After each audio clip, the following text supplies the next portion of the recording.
guys, girl Karina here. Happy blessed Thursday! Oh, I'm just so excited for today.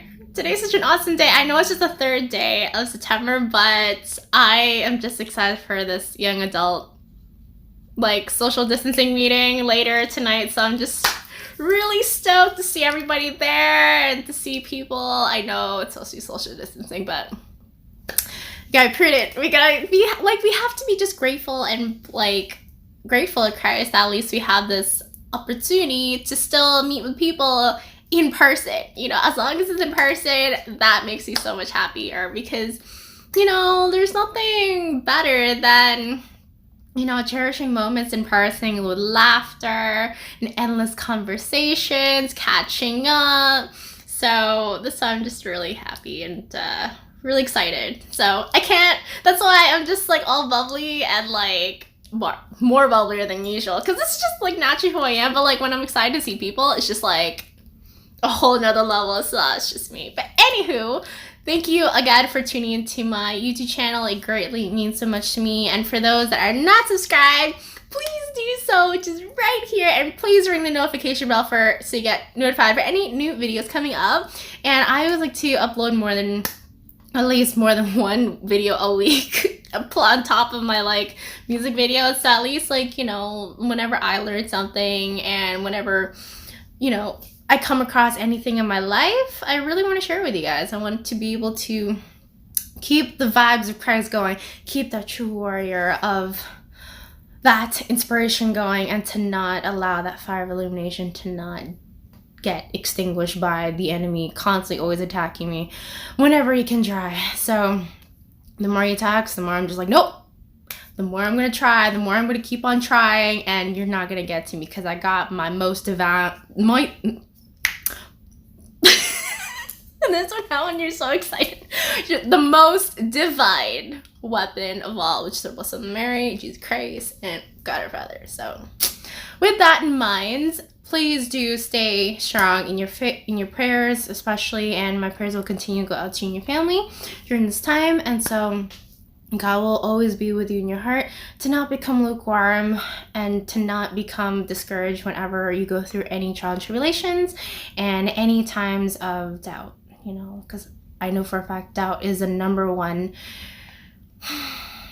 tactic that the enemy loves to use against all of us, that seed of doubt in God's will and God's time. And it's simply that God's time is the one that we tend to have doubts easily, because we are just wondering when is it going to happen, if, and all that mumbo jumbo. So that's why the more you allow yourself to trust in God's time, the more you'll have that sense of peace in your heart that, okay, I feel really at peace. And essentially, I recently did it, back in March, when I totally let go and told God, okay, this is what you want me to do right now. Okay, let's go. I don't know what's gonna happen, but the more I tell God, okay, let's go, the more I tell him that, the more I feel at peace, and the more answers I get slowly, and I don't expect them. So if I can do it, so can you.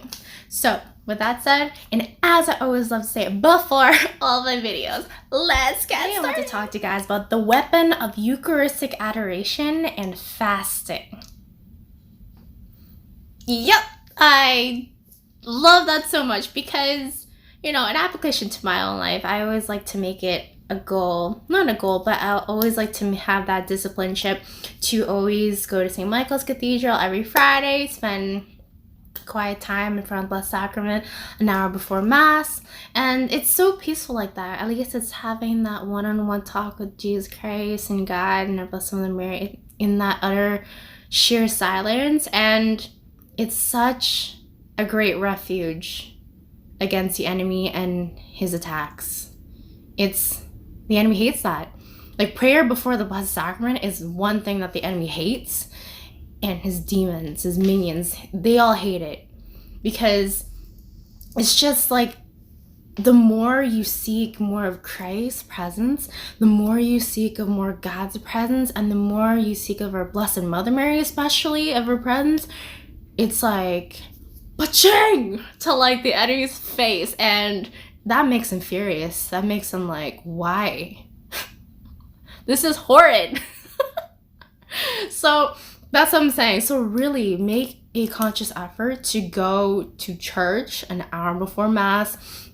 On weekdays, I highly recommend you do, because I know for a fact, so far what I've noticed since the church is open, on weekends you can't really pray for a full hour before Mass or after Mass, depending on which parish you're at. And I find there's the postlude music that normally plays after Mass for St. Michael's, like I've attended Sunday Mass, so that's why I know.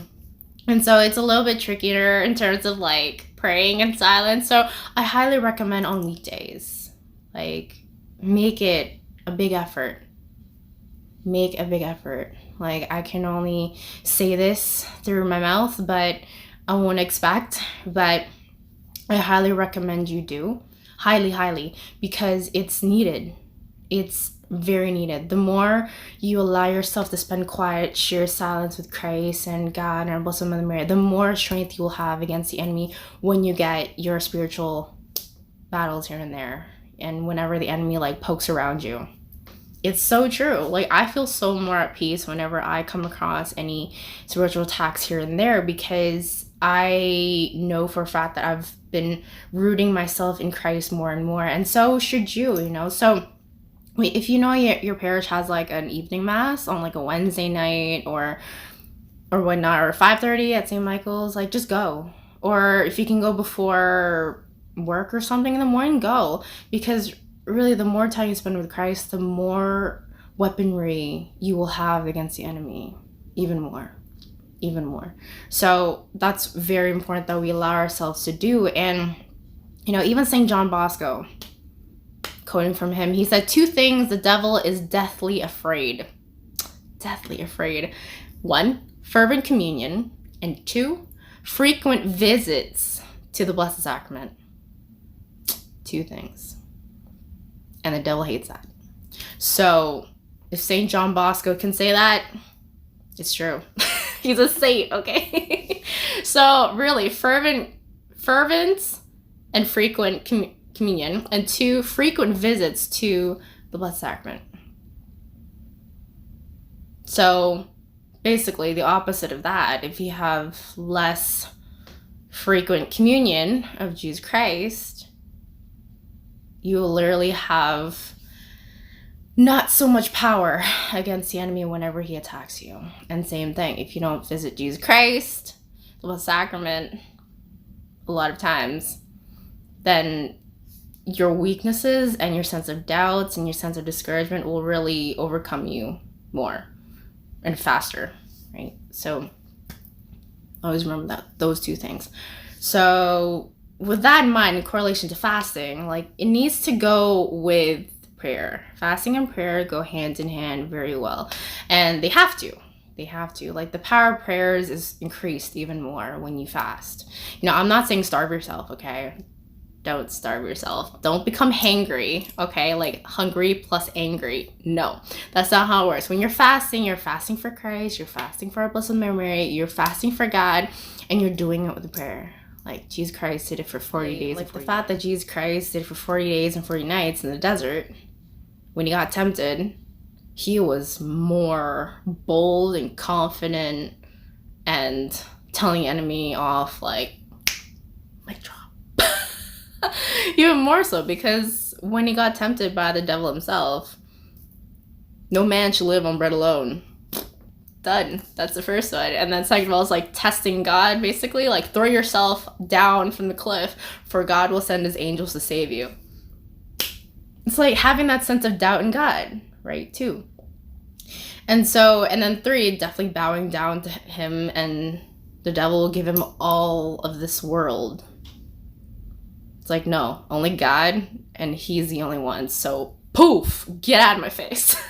So really, for Jesus to really have that sense of determination, that ambition, and that capability to tell the enemy off like that, we can do it as well. I love how Jesus really set that good example for us to enable ourselves to have that true example, to follow his footsteps and to follow like the way Jesus did, like carrying up our cross, so that we can really find our life, instead of losing our life for the sake of this world, right? So that's why fasting and prayer is a power duo combo that we really have to exercise in our life. If you're gonna fast, don't do it for the sake of looking good, because that leads to vain reasons, right? Like, stay healthy, obviously. I'm not saying like pray, fast, and then like you're malnourished. No, like, pray about it, seek the strength and power of God along that journey, and you will really allow yourself to see how much more powerful your prayers will be. So prayer is a very strong spiritual weapon, and it's one thing that the enemy hates. Like, the fact that the enemy hates people spending time with Christ before the Blessed Sacrament, it makes them stronger and a stronger true warrior for Christ in every single way. So, going back to fasting though, it's a spiritual whetstone on which it is sharpened. So basically with that said, it's like fasting is a way to sharpen our prayers to become more deadly to the enemy, right? It's like when you don't fast though, like, basically your prayers is just like a dull knife, right? And when you fast with prayer, it really sharpens that knife to really like attack the enemy back. Be like, no, not today, not ever. You're not coming near me today. Nope.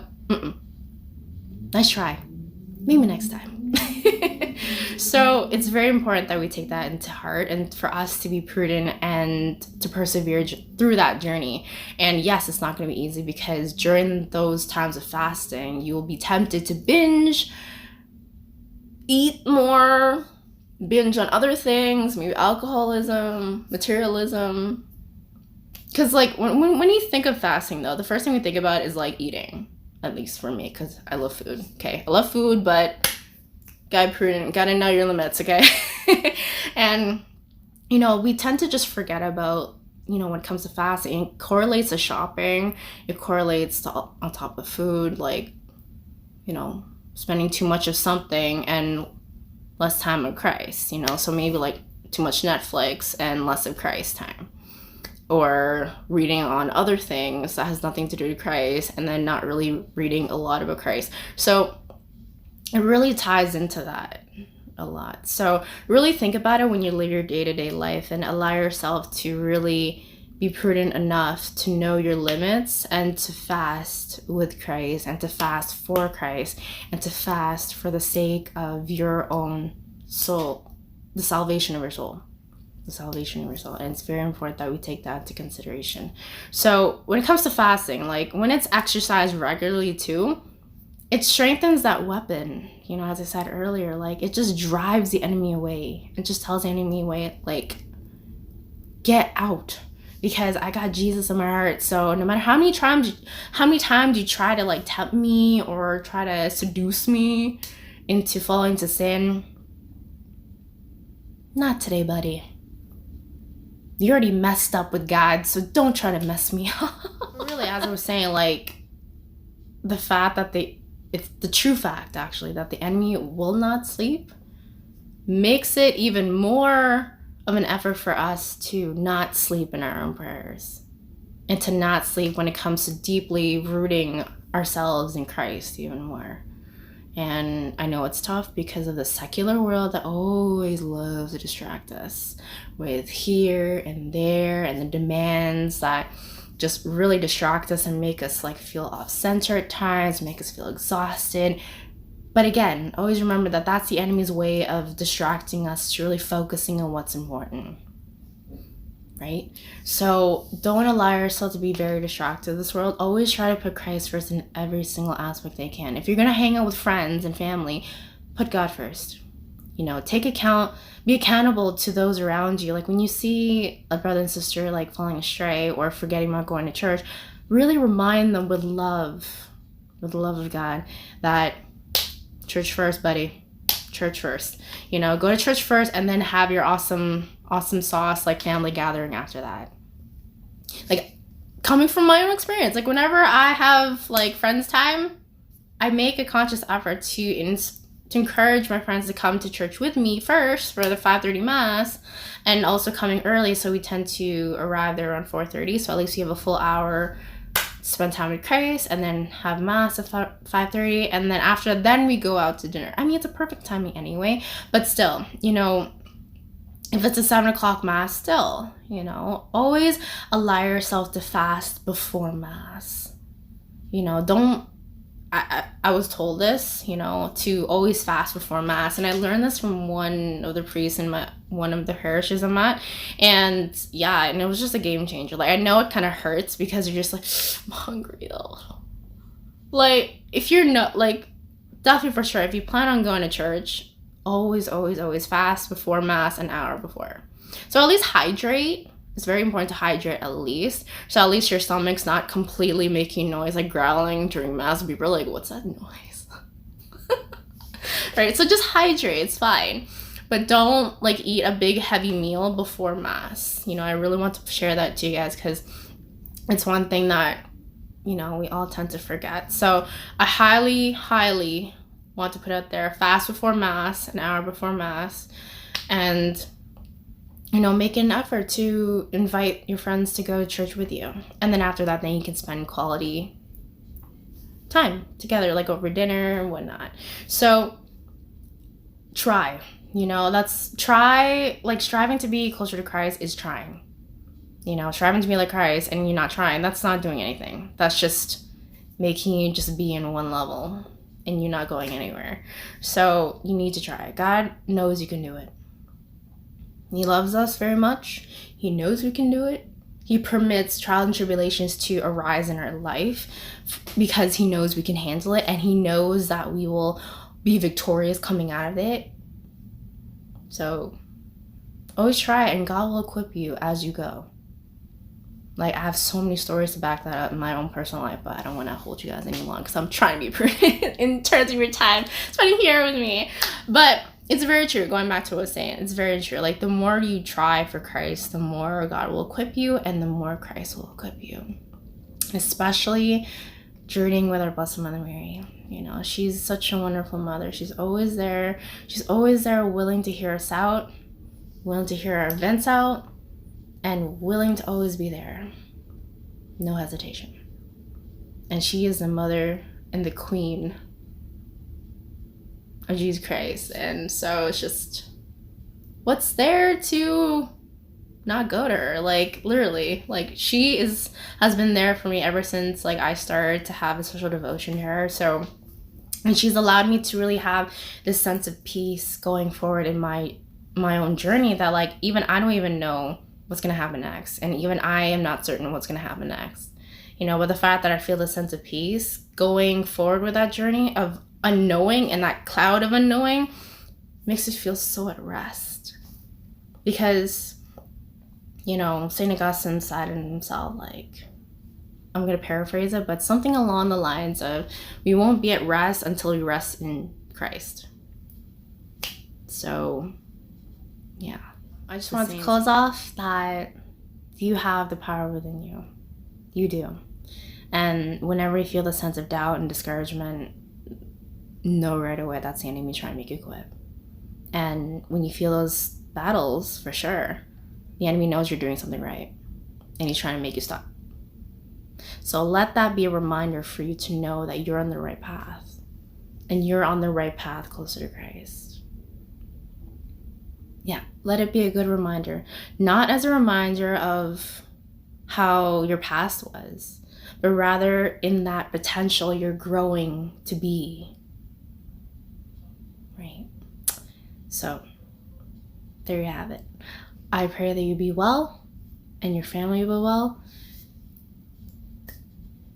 Be strong, be fervent, be prudent, persevere with patience, and don't allow yourself to fall into the temptations that the devil has against you, because it's very easy for us to get very distracted. Very easy. But when you spend more time with Christ by fasting with prayer and spending an hour with the Blessed Sacrament before Mass and fasting before Mass, an hour before Mass, you will accomplish great things. And you will see the transformation that you have within your heart. And you'll be able to see this world through the lens of Christ. So, with that said, and as I always love to say in all my videos, don't be afraid to be true warriors of Christ.